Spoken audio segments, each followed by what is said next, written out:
I was born in Meteor City. No name, no records, just ash-colored sky, trash heap roads, and children with more scars than birthdays. But I was different. Not special. Just nothing. No one could sense me, not even Nen users. When other kids trained to see auras, I saw theirs right away. Vibrant colors, wild shapes, radiant like light through broken glass. But when they looked at me, they said they saw nothing. No Hatsu. No aura flow. At first, I thought I was just late to awaken. But as I aged, even enhancers and specialists gave me strange looks. One old man tried Ren near me once. His aura flickered like a candle in a storm. He called me a void, said I shouldn't exist. I started noticing it myself around age 12. People forgot me easily. A boy I saved from a pack of rogue dogs stared at me blankly a day later, said we'd never met. Teachers marked me absent. Even when I answered questions, my paper would vanish from the pile. It was like the world couldn't hold on to me. Except one man did. He appeared after my 16th birthday, bald, wore a faded white coat, glasses with no lenses. He walked straight into our underground classroom and stared at me, even as the teacher kept speaking like he wasn't there. He walked up, placed something in my hand, a coin. But it was cold, like metal buried in snow. The weight felt wrong. He leaned in close, whispered, "Your value isn't in what you have. It's in what you don't. You'll understand when you stop breathing." Then he was gone. The next day, my shadow didn't show up. That's not a metaphor. I stepped outside at dawn. In the sun cast nothing. I touched the dirt. No impression. But I was still there, still real. I thought I was dying, but I wasn't. I was becoming useful. Later that week, I followed my curiosity and tried Zetsu near some students sparring they were practicing in. One of them suddenly passed out, just collapsed, foam at the mouth.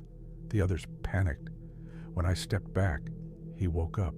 They never saw me, but the Nen I'd absorbed during Zetsu, it stuck to me, clung like mist. My hands buzzed for hours. I tried again and again. Every time I used Zetsu near someone, I took something, not their life, not their aura, but a part of them, their focus, their instinct, their memory of who they were while using Nen. And they didn't know what they'd lost. A week later, someone left a note under my door. "You're ready to meet the others. Come alone. Bring nothing." No address, just coordinates burned into the paper. The note smelled faintly of sulfur and old metal. I didn't hesitate. The coordinates led to the wastelands east of Meteor City, past the barbed ruins, past the children who knew better than to follow. At the end of a collapsed tunnel, I found it. A door with no wall. It stood alone, half buried in the dirt, stone frame covered in dust and faded carvings that looked like inverted Ren symbols. I touched it, and everything went quiet. No wind, no sound. Even my heartbeat felt muffled. When I stepped through, it was like reality blinked. The space beyond was cold and colorless, not dark, absent. A room shaped like a temple, stone-lined, with symbols scratched violently into every surface. People stood along the walls, silent. They were wearing identical white sashes across their eyes. A man stepped forward, same coat, same glasses, no lenses. The one who gave me the coin. "Welcome back," he said. "Your presence is difficult to hold on to, but we found you again." I asked what this place was. He replied, "A research facility. For things Nen can't explain." They called themselves the Coogan Group, named after a dead language word for silence. They were all voids, like me. or close enough. One of them was a boy who tried 10 and never aged. Another was a girl who learned Shu but couldn't hold objects with it, only remove energy from them. Her katana had no weight and no edge, but it erased aura from anything it touched. They told me Nen has opposites, not the standard types, enhancement, conjuration, etc., but the existential kind. Nen is about extension, projection, manifestation. But what if there are people made of absence? What if we are subtraction? They taught me Silent 10, a version of 10 with no aura emission at all. It left no trace, no presence, no signature, perfect for infiltration. Then came Blank Gyo, which lets you see through other people's Nen fields without triggering their awareness. But they warned me. Every use of Silent Nen takes something from you. Not aura, but connection. People would forget my name faster. My voice would weaken. My shadow would fade. Eventually, I'd only exist to those who used the same techniques. That's how they lived, in invisible clusters, memorizing each other's faces before every mission. They said I had a gift, not a Nen type, not a technique, but a structure so hollow it allowed them to store forbidden abilities within me, like a memory card. "We don't need you to fight," the man said. "We need you to carry something." He gave me a thin black cube, carved from smooth stone, cold, humming. He called it the seed. "This contains Nen that shouldn't exist," he said.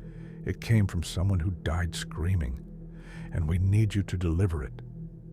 I asked what would happen if I used it. He just said, "You'll cease to be a person." I accepted it, because by then, I wasn't sure I ever was one. They gave me 3 rules. Never use the seed's power unless told. If discovered, erase your presence completely. Don't speak your name, not even to yourself. I didn't ask questions. I didn't need to. I wasn't a person anymore, just a delivery system. The mission: infiltrate a palace in the Republic of Rocario. The man who lived there, Lemoen, was a Nen specialist so powerful he could read your childhood by touching your aura. He was hunting members of the Kugen group, one by one. He couldn't sense me. That made me perfect. I walked through the front gate unnoticed. No need to climb or sneak. To his eyes, I wasn't even there. I moved like an idea he hadn't had yet, down marble corridors, past soldiers with expensive Nen armor who didn't blink when I passed them, into his chamber where Lemoen stood before a painting of himself, eyes closed, breathing slow. He didn't react until I stepped within 10 meters. Then, without turning around, he said, "How did you survive without a soul?" I froze. My fingers grazed the cube in my pocket. He turned to face me, eyes soft, sad. "Do you know what the seed actually is?" he asked. "It's what happens when 2 conflicting abilities try to overwrite the same memory. It's corruption. It eats logic. It grows." He lifted his hand. A Nen blade shimmered into existence beside him, but it didn't move. "You weren't meant to carry it. They lied." My knees buckled. The cube in my coat began to vibrate. I could hear it, thinking, not in words, in impressions. It was remembering things I hadn't lived, battles I hadn't fought, voices I didn't recognize. It was leaking. Lemoen's aura surged, golden and sharp. The walls cracked. "Give it to me," he said, "before you vanish." I wanted to speak, but I couldn't remember how, not how to form words, how to be me. I reached for the cube, not to use it, but to throw it. But the moment I touched it barehanded, my body locked. A final notification appeared, burned across my vision. Nen path activated. The vessel has been opened. You're no longer a player. You are the ability itself. Let them remember. I screamed, but no sound came out. Lamone's expression twisted as he rushed forward and vanished. So did the walls, and the guards, and the country. What came next? I can't explain clearly. I became a hole in the world. Memories slipped into me. Nen abilities, techniques, names, faces. They entered, but nothing left. I was no longer invisible. I was unrememberable. People would look at me and forget they did. My face was unphotographable. My name unrecordable. I existed in the cracks of cognition. The Coogan group never contacted me again. Maybe they knew. Maybe they were gone.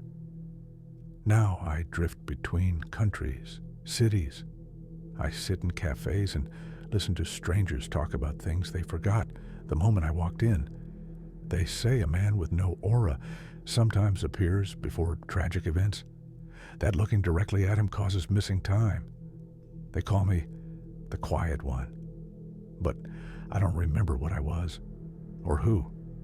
Sometimes just before I fall asleep, I repeat a name in my mind, over and over. But by morning, it's gone. I don't know what the seed was, or if it ever stopped growing. But sometimes, in reflections I wasn't facing, I see it, still in my pocket, still humming.